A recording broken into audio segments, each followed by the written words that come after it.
விறுவிறுப்பான அரசியல் நிகழ்வுகளை பற்றிய ஆய்வுகள், நியாயங்களின் நிறம் மாறாத கூர்மையான விமர்சனங்கள், தீமைகளை சுட்டெரிக்கவும் நல்ல அரசியலை வளர்த்தெடுக்கவும் அறிவார்ந்த விவாதங்கள், இளைய தலைமுறையிடம் விழிப்புணர்வை ஊட்டும் விரிவான வரலாற்று விளக்கங்கள், கலை, இலக்கியம், ஆன்மீகம், பண்பாடுகளை படம் பிடித்து காட்டும் கருத்தோவியங்கள் வாரந்தோறும் உங்கள் தமிழருவி தர்பாரில் அணிவகுக்கும்.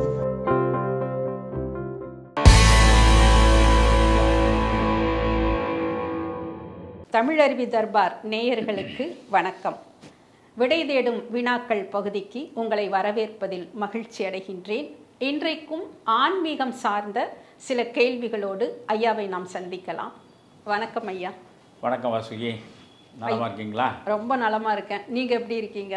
ரொம்ப நலம் இல்லாமல் இருக்கேன். சொல்லுங்க. ஓகே ஐயா, இன்னைக்கு இந்த கேள்விகளுக்குள்ள செல்லலாம்.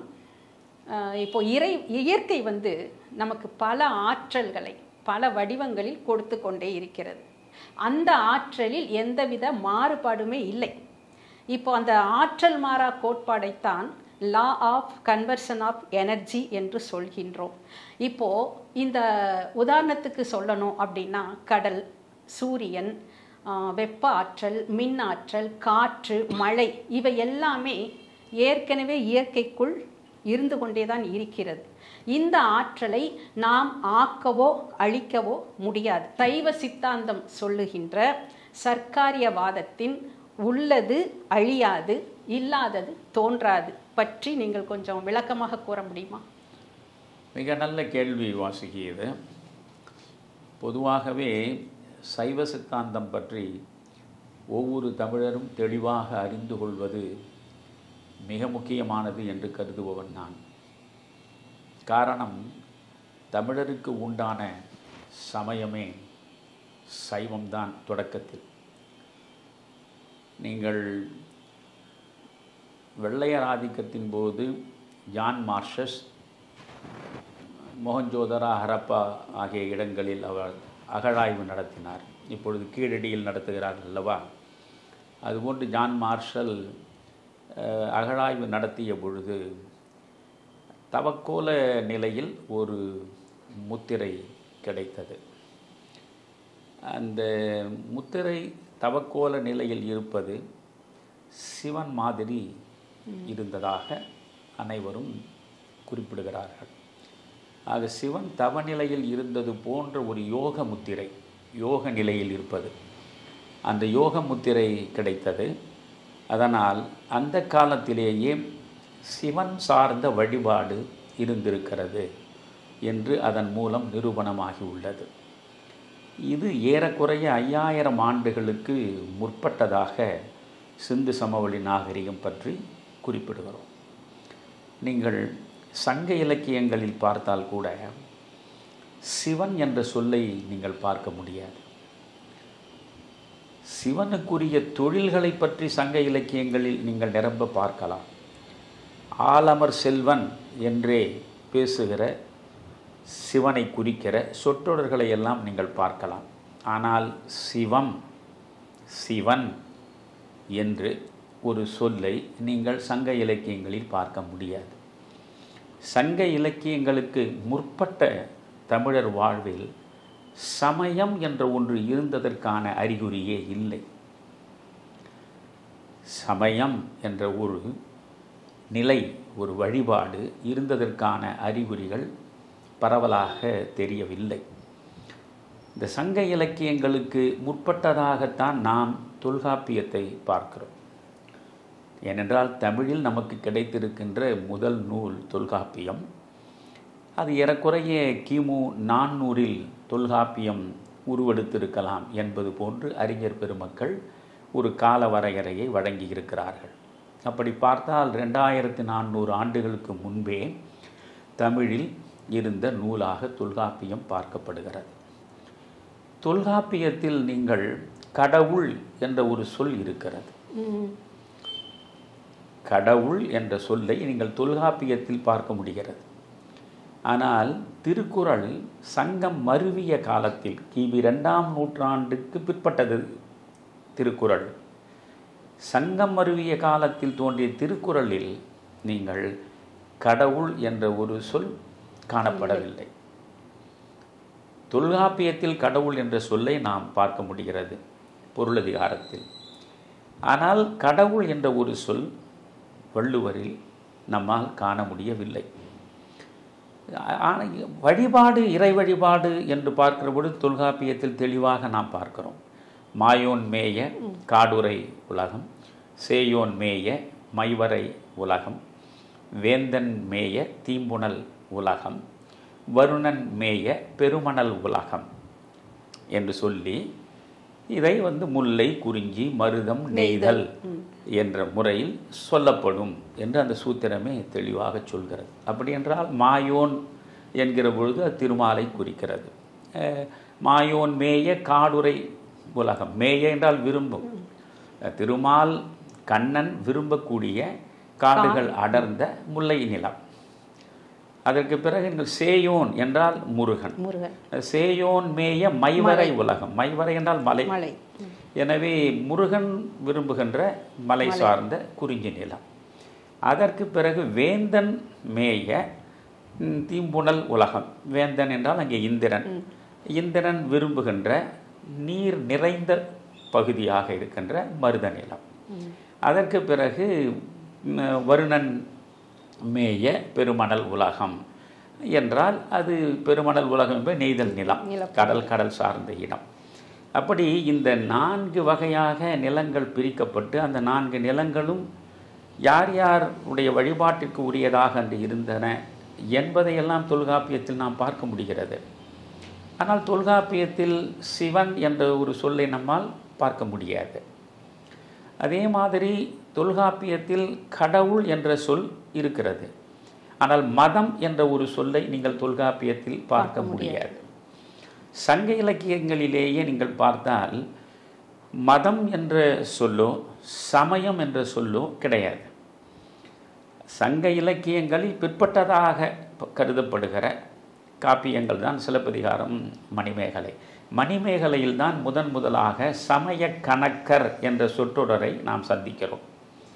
ஆக சமயம் என்ற சொல் சங்க இலக்கியங்களில் இடம்பெறவில்லை. சிவன் என்ற சொல் சங்க இலக்கியங்களில் இடம்பெறவில்லை. ஆனால் சங்க இலக்கியங்களுக்கு முற்பட்டதாக இருந்த காலத்தில் தமிழரிடையே மெய்நெறி, அவர்களுடைய அன்றைய இறை வழிபாட்டை, அந்த வழிபாட்டு கோட்பாட்டை செந்நெறி, மெய்நெறி, சிவநெறி என்று சொல்கிறார்கள். இங்கே செந்நெறி என்றால் செம்மையான நெறி, மெய்நெறி மெய்மையை உணர்த்துகின்ற நெறி, சிவநெறி என்றால் சிவம் என்றாலே அறம், ஒழுக்கம், மங்களம், அமைதி, உன்னதம் எல்லாமே, இவற்றையெல்லாம் குறிக்கக்கூடிய சொல்லுதான் சிவம். இதில் நீங்கள் சிவத்தை நீங்கள் பார்த்தால் கூட அதில் சிவன் என்றால் அது ஆண்பால், சிவை என்றால் அது பெண்பால், சிவம் என்றால் ஒன்றன்பால். ஆக சிவனும் சக்தியும் சேர்ந்த அதுதான் சைவ வழிபாடு. இந்த சைவ வழிபாடு சங்க இலக்கிய காலத்திலேயே வந்துவிட்டது. சிவன் என்ற சொல் இல்லை. ஆனால் சிவன் வெவ்வேறு பெயர்களில் குறிக்கப்படுவதை நாம் சிலப்பதிகாரத்திலும் பார்க்கிறோம், மணிமேகலையிலும் பார்க்கிறோம். ஆலமர் செல்வன் என்றெல்லாம் பேசுவதை நாம் வரிசையாக சொன்னால் அது நீண்டு கொண்டே போகும். அது ஏதோ ஒரு தமிழ் ஆராய்ச்சி போல தோன்றும். நான் சொல்ல வருவது ஆதி காலத்தில் ஆதி சைவம் என்பதுதான் தமிழருடைய வழிபாட்டு முறையாக இருந்திருக்கிறது. அந்த வழிபாட்டு முறையை அடிப்படையாக வைத்துக்கொண்டு நாம் பார்க்கிற பொழுது நீங்கள் கிபி 6ஆம் நூற்றாண்டிலே இருந்து 12ஆம் நூற்றாண்டு வரை இடைப்பட்ட 600 ஆண்டு காலம் சைவம் தழைத்து ஓங்கியது. அப்பொழுதுதான் சமயக்குறவர்கள் வந்தார்கள். நீங்கள் அப்பர், சம்பந்தர், சுந்தரர், மணிவாசகர் இந்த 4 பேரும் சமயக்குறவர்கள் என்று சொல்கிறோம். சாத்திரங்களை வழங்கிய மெய்கண்டார், அருள் நந்தி, பிறகு திருமறை ஞான சம்பந்தன், அதற்கு பிறகு உமாபதி சிவம், இவர்கள் எல்லாமே சந்தான குறவர்கள் என்று பேசப்பட்டார்கள். இப்படி இந்த சைவத்தை நீங்கள் எடுத்து பார்க்கிற பொழுது சைவத்தில் ஒரு பக்கம் ஆகமங்கள், இன்னொரு பக்கம் சாத்திரங்கள். 28 ஆகமங்கள் சைவத்திற்கு உரியனவாக இருக்கின்றன. 14 சாத்திரங்கள் சைவத்திற்கு உரியனவாக இருக்கின்றன. இந்த 28 ஆகமங்களிலே கூட 10 ஆகமங்களை சிவவேதம் என்றும் 18 ஆகமங்களை ருத்ரவேதம் என்றும் பிரிப்பார்கள். ஆகமம் என்ற சொல்லுக்கு உரிய பொருளை நீங்கள் அறிவீர்கள். பசுபதி பாசம். அது வந்து ஆகமம், ஆ ப்ளஸ் கமம், ஆகமம். இதுதான் மிக முக்கியமானது சைவ கோட்பாட்டுக்குள்ளே. ஏனென்றால் சர்க்காரியவாதத்தை நாம் புரிந்து கொள்வதற்கு முன்பு இந்த இடத்திலிருந்து தொடங்குவது நல்லது. ஆ என்பது பசு, பதி பசு பாசம். இந்த பதி பசு பாசம் என்ற அந்த வரிசை முறை திருமூலரிலே தான் தெளிவாக திரும்ப திரும்ப உருவாக்கப்பட்டு விளக்கப்படுகிறது. ஆனால் பசுவை பற்றியும் பாசம் பற்றியும் ஞானசம்பந்தர் பாடலிலேயே நம்மாலே பார்க்க முடிகிறது. பதி பசு பாசம் என்ற 3 நிலைகளில் நீங்கள் சைவ கோட்பாட்டை கொண்டு செலுத்துகிறார்கள். இதில் நீங்கள் பார்க்கிற பொழுது பதி என்பது இறைவன், தலைவன். பசு என்பது நாம், ஜீவாத்மா. பதி பரமாத்மா. இந்த பாசம் என்பதுதான் தலை, ஆணவம், கண்மம், மாயை என்ற மும்மலங்கள். மலம் என்றால் குற்றம். 3 குற்றங்கள் இருக்கின்றன. அதில் சைவ சித்தாந்தம் மிக அழகாக சொல்லும். அது எப்படி என்றால், நீங்கள் இந்த மும்மலங்களில் ஆணவம் பற்றி பேசுகிற பொழுது அதுதான் மூலமலம் என்று சொல்லப்படுகிறது. வடமொழியில் கூட அது சகஜமலம் என்று குறிப்பிடப்படுகிறது. இந்த ஆணவ மலம் நம்மோடு சேர்ந்தது. எப்படி என்றால், நெல்லுக்கு உமி இருப்பது போல உமியோடு தான் நெல் பிறக்கும், களிம்போடு தான் செம்பு பிறக்கும், ஆணவத்தோடு தான் உயிர் பிறக்கும். அப்படி என்றால் உயிரோடு பிறக்கக்கூடியது அந்த ஆணவம். இந்த ஆணவம், கண்மம், மாயை என்ற 3 குற்றங்களிலிருந்து நாம் விடுபட்டால் இந்த ஜீவாத்மா பரமாத்மாவோடு போய் சேர முடியும். பரமாத்மாவோடு ஜீவாத்மா சேர முடியாமல் தடுப்பது இந்த மும்மலங்களாகிய பாசம், இல்லையா? இந்த பதி பசு பாசம் என்று இருக்கக்கூடிய இடத்தில் ஆ கமம். ஆ என்றால் பசு, நம் ஜீவாத்மா. கமம் என்கிற பொழுது இந்த பாசம், அது தலை. இந்த தலையை அறுத்தெறிந்தால் இந்த ஆ, ஜீவாத்மாவாகிய நாம், பா பதி பரமனோடு போய் சேரலாம். அப்போ இந்த பதி பசு பாசம் 3ஐயும் அடிப்படையாக வைத்து எழுப்பப்பட்டதுதான் இந்த சைவம். இந்த சைவம் தான் உண்மையிலேயே தமிழருடைய ஒரு மிகச்சிறந்த கடவுள் நெறி கோட்பாடாக இருந்திருக்கிறது. இன்னொன்றையும் இந்த நேரத்தில் நாம் சேர்ந்து சிந்திக்கலாம். ஏனென்றால் இந்த நிகழ்ச்சியை பார்க்கக்கூடியவர்கள் பலவற்றில் தெளிவு பெற வேண்டும் என்பதற்காகத்தான் நீங்களும் நானும் முயன்று கொண்டிருக்கிறோம். இப்பொழுது சமயம் என்ற ஒரு சொல் இருக்கிறது. நான் சொன்னேன் சங்க இலக்கியங்களில் சமயம் என்ற சொல்லே காணப்படவில்லை என்று. எனக்கு இவையெல்லாம் சில அதிசயங்களாக தோன்றுகின்றன. கடவுள் என்ற சொல்லை நீங்கள் தொல்காப்பியத்தில் பார்க்கிறீர்கள். ஆனால் பின்னாலே வந்த திருக்குறளில் கடவுள் என்ற சொல்லையே நம்மால் காண முடியவில்லை. சமயம் என்ற சொல் அல்லது சிவம் என்கிற சொல் சங்க இலக்கியங்களில் எங்கேயும் நம்மால் காண முடியவில்லை. ஆனால் சைவ வழிபாடு சிறப்பாக பேசப்படுகிறது. சிலப்பதிகாரத்தில் மிகச்சிறப்பாக பேசப்படுகிறது சிவனுடைய வழிபாடு. சிவம் என்ற பெயர் குறிப்பிடப்படவில்லை, வெவ்வேறு பெயர்கள் குறிப்பிடப்படுகின்றன. மணிமேகலை பார்த்தாலும் நீங்கள் சைவம் பற்றி பேசப்படுகிறது. இப்பொழுது இந்த சமயம் மதம் இரண்டும் நீங்கள் எடுத்து வைத்து கொண்டு பார்க்கிற பொழுது நிறைய குழப்பங்கள் வரும். சமயமும் மதமும் ஒன்றுதானா, இல்லை அது வேறு வேறா என்று பார்க்கிற பொழுது நீங்கள் திருவாசகத்திலே கூட மதம் சமயம் இரண்டுக்கும் உள்ள நுணுக்கமான வேறுபாட்டை அது விளக்குகிறது திருவாசகத்திலேயே. இப்பொழுது நீங்கள் இந்த மதம் சமயம் என்பதில் மதம் வடமொழி சொல், சமயம் என்பதுதான் தமிழ் சொல். இந்த சமயம் எங்கிருந்து பிறந்தது, எப்படி பிறந்தது என்பதை பார்க்கும்போது தான் தமிழ் எவ்வளவு அழகான மொழி, எவ்வளவு அர்த்தம் நிறைந்த மொழி. நம்முடைய முன்னோர்கள் ஒவ்வொரு சொல்லையும் எப்படி சிற்பம் போல் செதுக்கி செதுக்கி நமக்கு வழங்கிவிட்டு சென்றிருக்கிறார்கள் என்பதை சிந்திக்கிற பொழுதே நமக்குள்ளே ஒரு சிலிர்ப்பு ஏற்படும். சமயம் இது எங்கிருந்து வருகிறது இந்த சொல் என்றால் சமைத்தல். சமைத்தல் நீங்கள் ஏற்கனவே பேசின காணொளிகளில் கேட்டிருக்கிறேன். சமைத்தல், சமைத்தலில் இருந்து சமயம் வருகிறது. சமைத்தல் என்பது என்ன? இப்பொழுது நீங்கள் பச்சையாக இருக்கக்கூடிய இறைச்சியை உண்டால் உடலுக்கு கேடு விளைவிக்கும். அந்த உடல் ஏற்றுக்கொள்ளுகிறார் போன்று இந்த இறைச்சியை பக்குவப்படுத்துவது. அந்த வார்த்தை தான் முக்கியம், பக்குவப்படுத்துவது. அப்படி இறைச்சியை பக்குவப்படுத்தி உடலுக்கு ஏற்றாற் போல் வழங்குகிறது. அந்த இறைச்சியை செய்யும் இடம் எது? சமையல் கூடம், சமையல். ஆக அது சமையல் என்றால் பக்குவப்படுத்துதல். இன்னொன்றும் பார்த்தால், நீங்கள் ஒரு குழந்தை பருவத்திலிருந்து ஒரு பெண் கொஞ்சம் கொஞ்சமாக வயது வளரக்கூடிய நிலையில் அவள் கன்னி பருவம் எய்துகிறாள், சமைந்து விட்டாள். ஏனென்றால் தாம்பத்திய வாழ்க்கைக்கு அவளுடைய உடல் இப்பொழுது சமைந்திருக்கிறது என்று பொருள். ஆக சமைதல் என்றால் பக்குவப்படுதல் இல்லையா? அப்போ சமயம் என்ற சொல் எதற்காக வந்தது? சமூகத்தில் ஒரு மனிதன் தனியாகவே வாழ்ந்து தனியாகவே சென்று சேர்ந்து விட முடியாது. சக மனிதர்களோடு இணக்கம் கொண்டு வாழ்வதற்கும் நீங்கள் ஒரு பக்குவம் தேவை. பக்குவம் இல்லாத நிலையிலே தான் நமக்குள் வரக்கூடிய விருப்பு வெறுப்புகள் போன்ற பல்வேறு குணநலன்கள் எல்லாம். எனவே நம்மை சமூக மனிதனாக பக்குவப்படுத்துவதற்கு, இறைவனோடு நாம் இரண்டர கலப்பதற்கு, நம்முடைய மனதை பக்குவப்படுத்துவதற்கு உருவெடுத்ததுதான் சமயம். எனவே மதம் என்ற சொல்லில் இருக்கக்கூடிய அர்த்தத்தை விட சமயம் என்ற சொல்லில் இருக்கக்கூடிய அர்த்தம் மிக ஆழமானது. ஆனால் பல இடங்களில் பார்த்தால் இந்த இரண்டும் தனித்தனியாக பேசப்படுகின்றன. சிலப்பதிகாரத்திலேயே மதம் சமயம் வேறுபடுத்தி பேசப்படுவதை, திருவாசகத்தில் வேறுபடுத்தி பேசப்படுவதை பார்க்கிறோம். அதே போல நீங்கள் இப்பொழுது வள்ளலாரை எடுத்துக்கொள்ளுங்கள். வள்ளலாரை சாதியிலே, மதங்களிலே, சமய நெறிகளிலே, சாத்திர சந்தடிகளிலே, கோத்திர சண்டையிலே, ஆதியிலே அபிமானித்து அலைகின்ற உலகீர் அலைந்து அலைந்து வீணே நீர் அழிவது அழகலவே என்று பேசுகிறார்.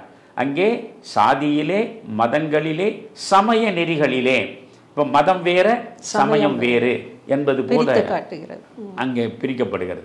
இவையெல்லாம் நான் சொல்வதற்கு காரணம், சமயம் சைவம் என்பது மதம் அல்ல, சைவம் சமயம். இப்போ நீங்கள் பார்த்தால் சைவ மதம் என்று யாரும் சொல்ல மாட்டார், சைவ சமயம். அந்த அப்பர், சம்பந்தர், சுந்தரர், மாணிக்கவாசர் பற்றி பேசும் பொழுது மதக்குறவர்கள் என்று சொல்வதில்லை, சமயக்குறவர்கள் என்றுதான் சொல்வார். அப்ப சமயம் என்பது மனிதனை பக்குவப்படுத்துவதற்காக உருப்பெற்ற ஒரு வாழ்வியல் நெறி. மதம் என்பது ஒரு குறிப்பிட்ட கொள்கையை கொண்டது. ஒரு குறிப்பிட்ட கொள்கைக்கு தான் மதம் என்று பெயர். ஆனால் இது அதனினும் மேலாக ஒரு வாழ்வியல் நெறியை வகுத்து கொடுப்பது, அதுதான் சமயம். எனவே இந்த சமயம், இதில் சைவ சித்தாந்த கோட்பாடு என்று சொல்கிறோம். சித்தாந்தம் என்ற அந்த வார்த்தையை முதலில் தமிழில் அறிமுகப்படுத்தியவர் திருமூலர் தான். நீங்கள் இந்த சைவத்தை பற்றி முழுமையாக தெரிந்து கொள்ள வேண்டும் என்றால் நாம் இதற்காக 28 ஆகமங்கள் உள்ளன, 14 சாத்திரங்கள் உள்ளன. இவற்றையெல்லாம் படித்தால்தான் உங்களுக்கு உண்மையிலேயே சைவம் என்றால் என்னவென்று தெரியும். ஆனால் அது ரொம்பவும் படித்தால் மிகவும் தெளிவாக தெரிந்து கொள்ள முடியும். நீங்கள் வேதாந்தத்தை மிக எளிதாக அறிந்து கொள்ள முடியாது. சித்தாந்தத்தை நீங்கள் முறையாக கற்றால் தெளிவாக தெரிந்து கொள்ள முடியும். இந்த சிக்கலை ரொம்ப எளிமையாக கண்ணதாசன் ஒரு பாடலில் தெய்வம் தந்த வீடு என்று வருகிறது அல்லவா, அந்த பாடலில் 2 வரியில் சொல்லிவிடுவார். தெளிவாக தெரிந்தாலே அது சித்தாந்தம், தெரியாமல் போனாலே அது வேதாந்தம் இல்லையா? தெரியாமல் போனாலே வேதாந்தம். அப்போ சித்தாந்தத்திற்கும் வேதாந்தத்திற்கும் உள்ள இடைவெளி, வேதாந்தம் எளிதில் புரிந்து கொள்ள முடியாதது, சித்தாந்தம் நீங்கள் முயன்று கற்றால் எது சைவம் என்பதை தெளிவாக தெரிந்து கொள்ள முடியும். அந்த சித்தாந்தம் சைவ சித்தாந்தம். நீங்கள் அதிலிருந்து தான் நாம் பார்க்கிறோம். அதில் பதி, பசு, பாசம் 3 நிலைகள். ஆணவம், கண்மம், மாயை என்பது அந்த பாசத்தில் இருக்கக்கூடிய 3 மலங்கள். இந்த சைவ சமய கோட்பாட்டிலிருந்து வருவதுதான் உங்களுக்கு சத்காரியவாதம். அது சத் பிளஸ் காரியம் ப்ளஸ் வாதம், அதுதான் சத்காரிய வாதம். இப்பொழுது சத் என்றால் என்றும் உள்ளது, என்றும் உள்ளதுதான் உண்மை, சத்தியம்.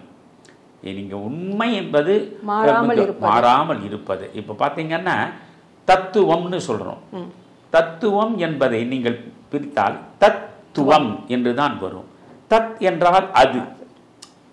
நம்ம ஏற்கனவே மகா வாக்கியங்களில் நாம தத்துவம் அசி, தத் என்றால் அது என்று சொல்றோம்.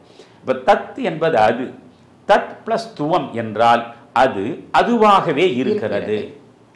தத்துவம் என்பதற்கு பொருள் அதுதான், அது அதுவாகவே இருக்கிறது. அப்படி என்றால் படைப்பு காலம் தொட்டு எந்த மாற்றமும் வரை மாற்றமின்றி அது அதுவாக இருக்கிறது என்பதுதான் தத்துவம், அதுதான் சத்தியம். எனவே உண்மை என்பது என்றைக்கும் மாறாதது.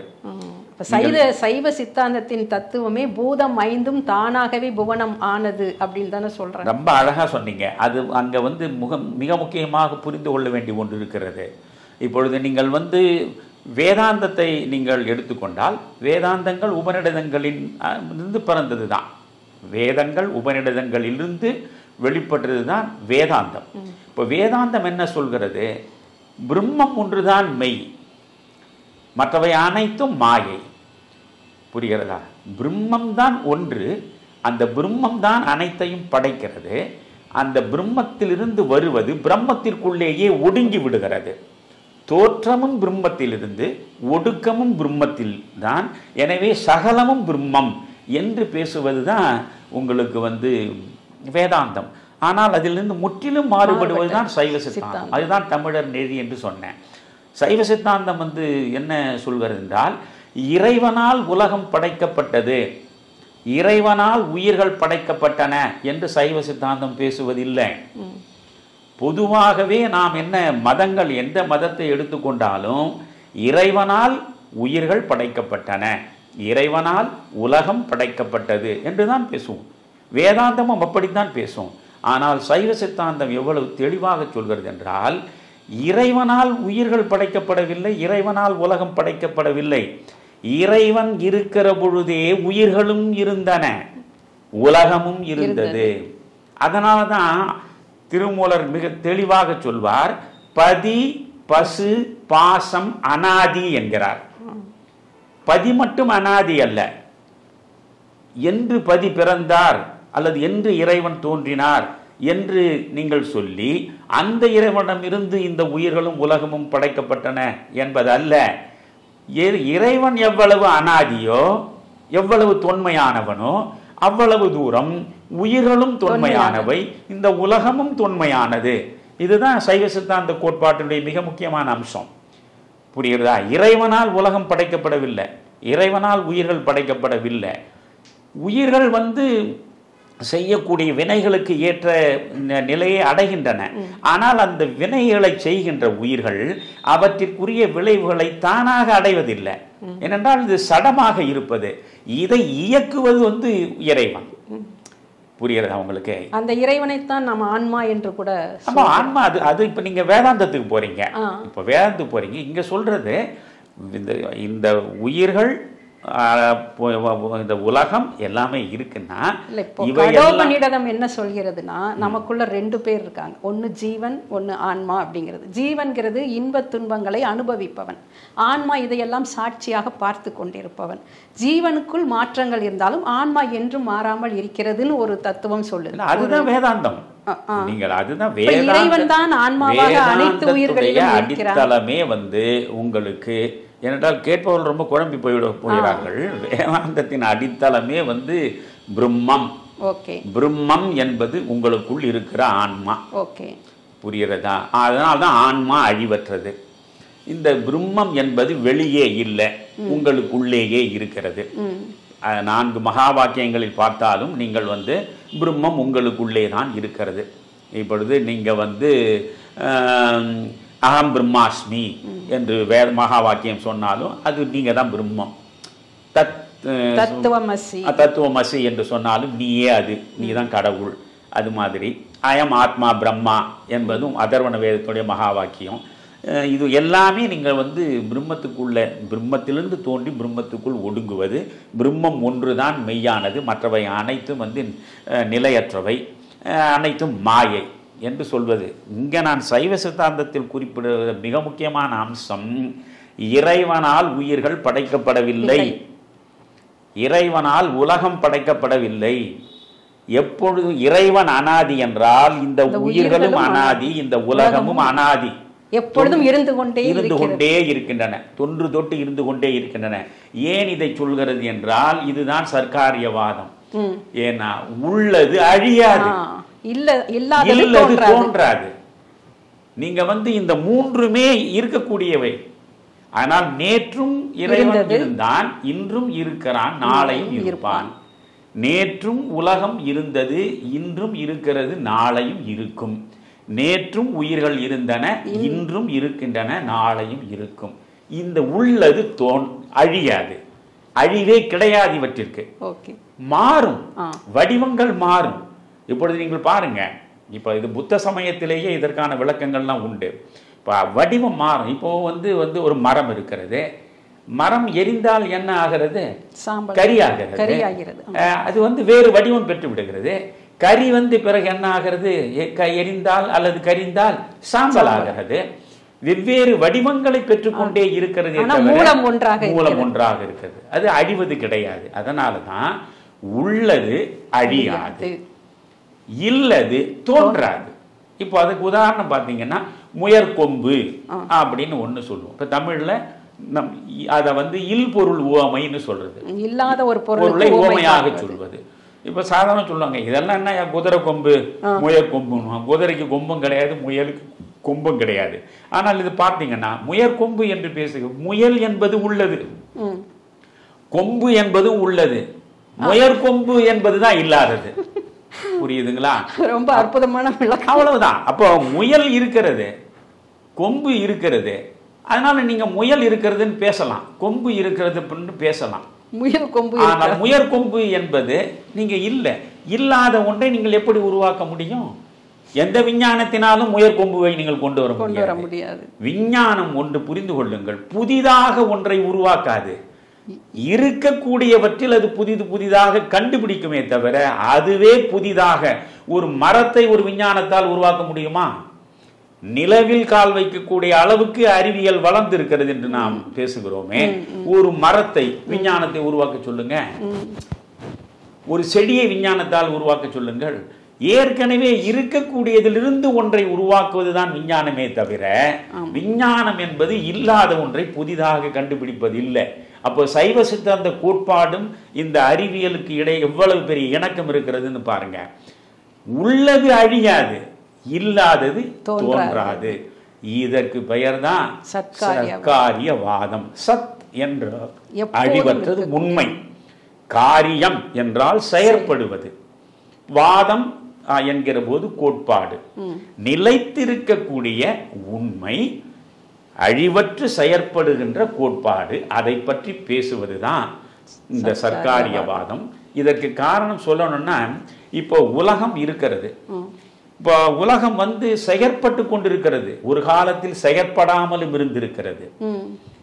என்றால் வந்து அதாவது உங்களுக்கு நாம வந்து இப்போ பருநிலையில் இருக்கிற போது அது உங்க காட்சிக்கு தெளிவாக தெரியும், பருநிலையில் இல்லாத போது அது உங்கள் காட்சிக்கு தெளிவாக தெரியாது.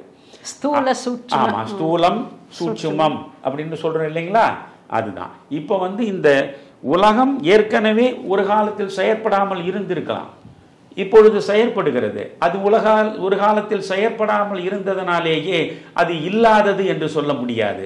இப்பொழுது ஒரு உதாரணம் உங்களுக்கு சொல்ல வேண்டும் என்றால், ஒரு காற்று இல்லாத பந்து இருக்கிறது, பந்துக்குள்ள காற்று கிடையாது, ஆனால் காற்று இல்லாத பந்து செயற்படாது. காற்றை அடைத்தால் அது செயற்படும்.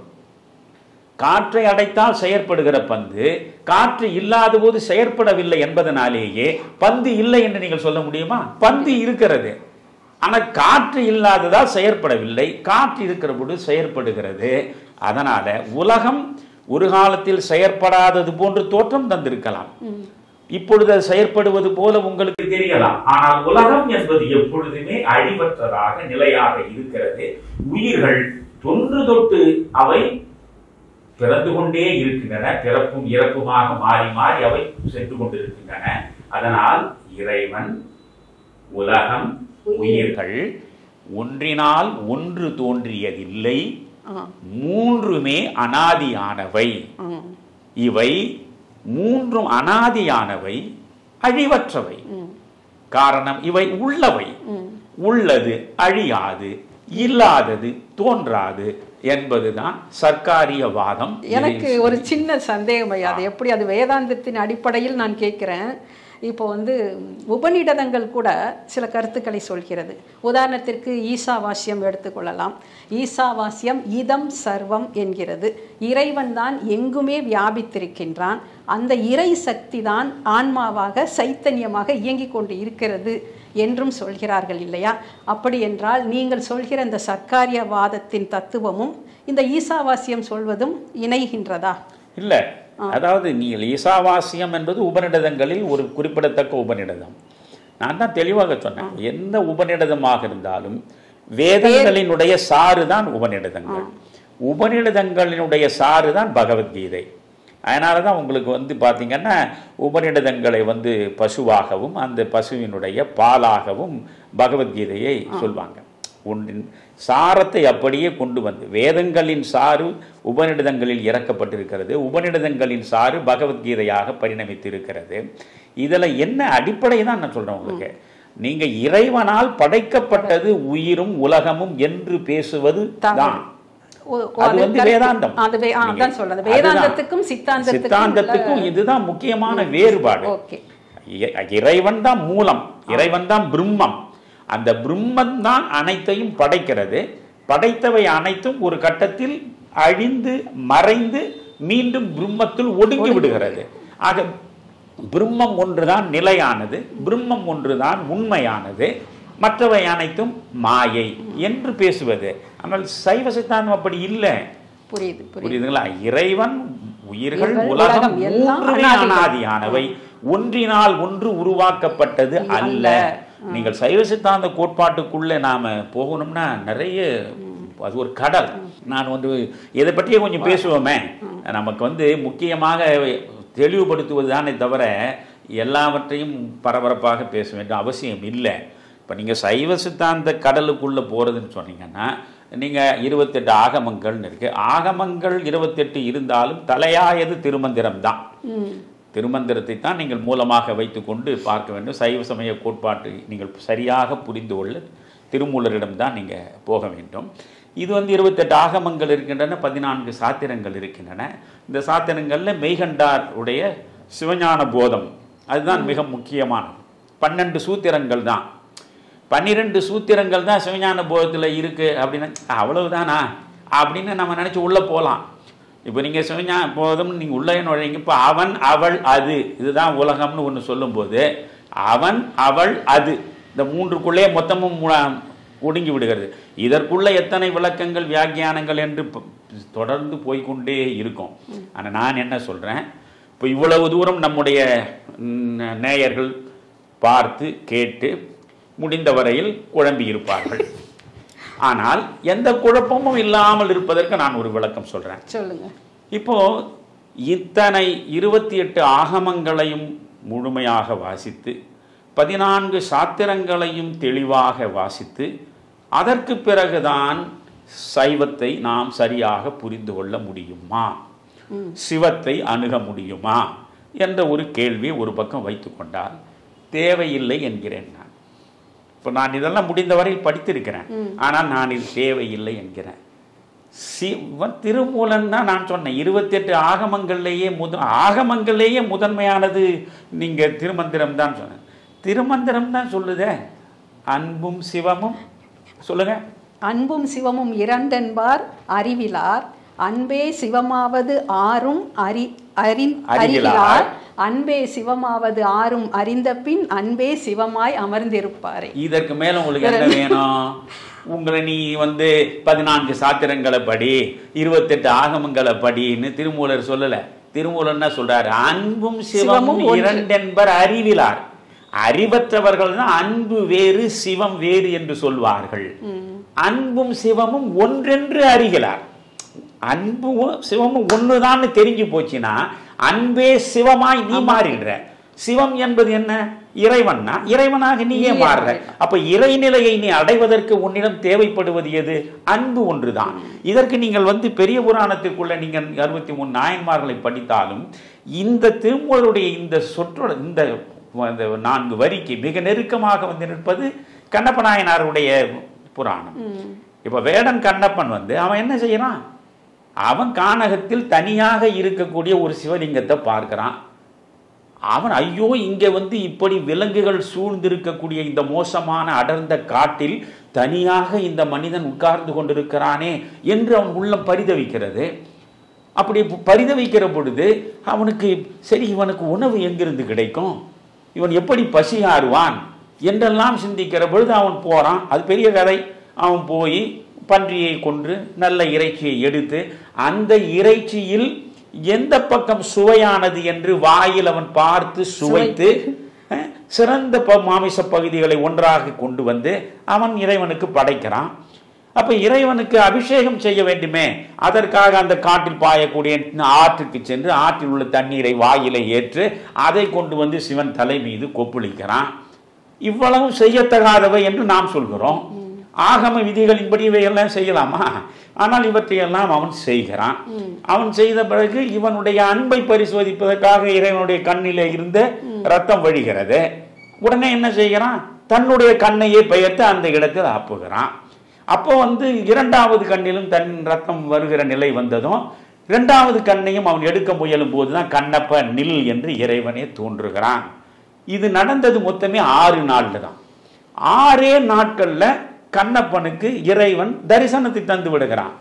ஆனால் பல்லாண்டு காலமாக அந்த கானகத்தில் அவ்வளவு தூரம் அவர் நகர்பகுதியிலே இருந்து நடந்து இந்த சிவனுக்கு உரிய வழிபாடு செய்து அபிஷேகம் செய்து நிவேதன பொருள்களை படைத்து சாத்திர சம்பிரதாயங்களின்படி செயற்பட்டு கொண்டிருக்கிறார் சிவகோசரியார். அந்த சிவகோசரியாருக்கு இறைவன் தென்படவில்லை. அதனால் சிவகோசரியார் புலம்புகிறான். நான் பல்லாண்டு காலமாக சாத்திர நியமங்களுக்கு ஏற்ப உனக்கு இவ்வளவு செய்திருக்கிறேன், எனக்கு தரிசனம் தராத நீ 6 நாளில் அந்த கண்ணப்பனுக்கு தரிசனம் தந்தது நியாயமா என்கிற பொழுது சிவகோசரியார் சாத்திரங்களின் மூலமாக இறைவனை அணுக முயன்றார் இல்லையா? தன் அறிவின் மூலமாக இறைவனை அணுக முயன்றார்.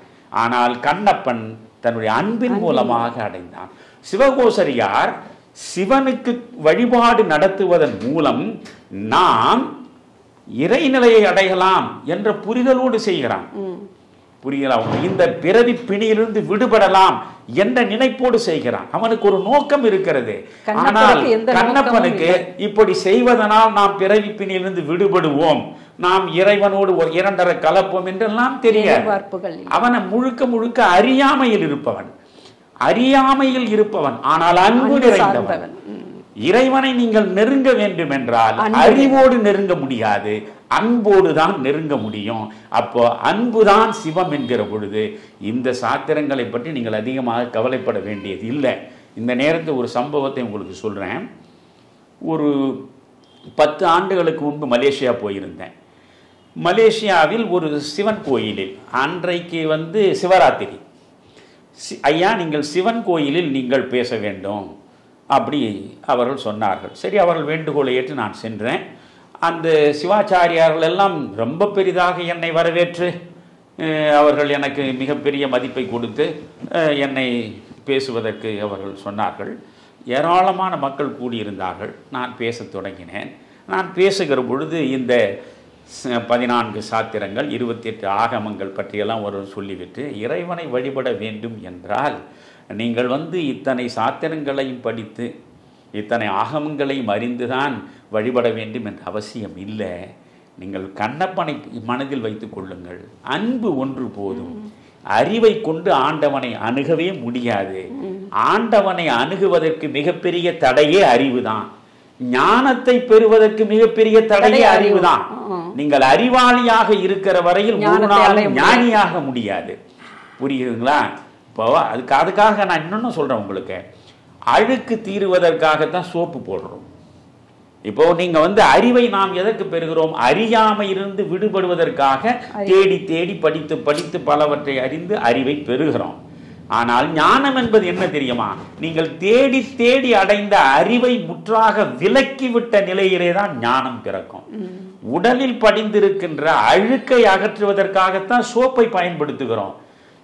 எந்த ஒருவனும் சோப்பு போட்ட பிறகு அப்படியே குளியலறையிலிருந்து வெளியே வந்து விடுவது கிடையாது. அந்த சோப்பை அகற்றுவதற்கு மறுபடியும் நாம் தண்ணீர் நீராடி அதை முழுமையாக களைந்து விட்டு தான் நாம் வருகிறோம். அந்த அறிவு அழுக்கை அகற்றுவதற்கு சோப்பை பயன்படுத்தினோம். எந்த அழுக்கை அகற்ற சோப்பு பயன்பட்டதோ அந்த சோப்பு நுரையையே அகற்றிய பிறகுதான் உங்கள் குளியல் முழுமை பெறுகிறது. அறியாமையிலிருந்து விடுபடுவதற்காக அறிவை பெற்றோம். அந்த அறிவிலிருந்து விடுபடுகிற நிலையிலே தான் ஞானத்தை பெற முடியும்.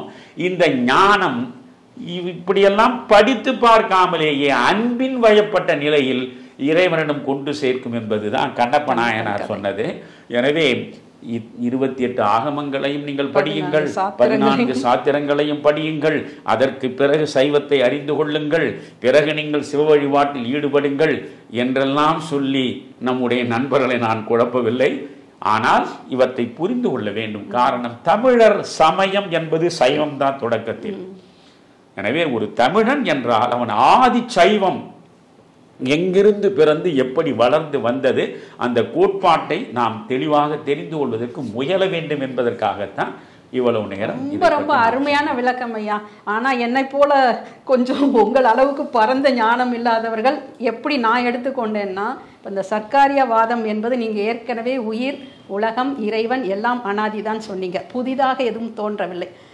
என்னுடைய சிற்றறிவுக்கு ஏற்றவாறு இப்போ ஒரு மண்ணுக்குள் ஏற்கனவே பானை இருக்கிறது என்பதால் தான் அந்த மண்ணிலிருந்து நாம் ஒரு பானையை உருவாக்குகிறோம். இதுதான் சர்க்காரியவாதம் என்று கூட நாம் எடுத்துக்கொள்ளலாம் அல்லவா, அந்த சின்ன ஒரு உதாரணத்தின் மூலமாக.